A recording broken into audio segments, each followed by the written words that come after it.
Bonjour, je m'appelle Louis, je suis chez Ipto depuis 4 ans et demi et je suis le CTO. J'ai rejoint Ipto donc en janvier 2020, d'abord pour un stage de fin d'études, puis une alternance et j'ai enfin décroché mon CDI. Aujourd'hui, le rôle de CTO, je dois incarner trois piliers, trois responsabilités principales. La première, c'est le management, évidemment. J'ai une équipe aujourd'hui pluridisciplinaire avec plein d'expertise à ma disposition. Ensuite, c'est la gestion de projet, puisqu'on a pas mal de projets à gérer et c'est les choses qui font progresser l'entreprise. Et ensuite, la stratégie, puisqu'une stratégie, ça permet d'avoir une vision.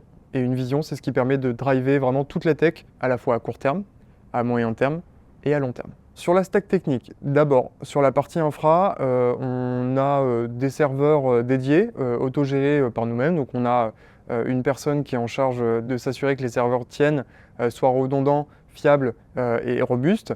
Ensuite, sur la partie base de données, on utilise principalement du SQL, donc du langage structuré, et notre type de base de données, c'est du MariaDB. Sur tout ce qui est langage de développement, alors nous, on va assez à l'essentiel. On a du PHP avec un framework qui est Laravel, et ensuite on utilise du React couplé avec du Tailwind pour faciliter la construction des interfaces utilisateurs.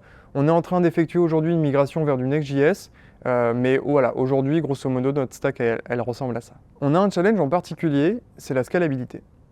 La scalabilité aujourd'hui, c'est une des grosses problématiques qu'on doit affronter, puisque nous, on est une boîte qui est vachement orientée vers le client. Et quand on est vachement orienté vers le client, on a tendance à proposer un peu du sur-mesure. Cette problématique, parfois, elle peut nous empêcher d'atteindre une certaine standardisation. À partir de là, notre plus gros challenge, c'est de réussir à faire rentrer un maximum de cas particuliers dans cette standardisation. Une fois qu'on arrive à être standardisé, ça nous permet de proposer du scaling, et ce scaling, c'est ce qui va nous permettre ensuite d'atteindre nos ambitions de croissance et nos objectifs.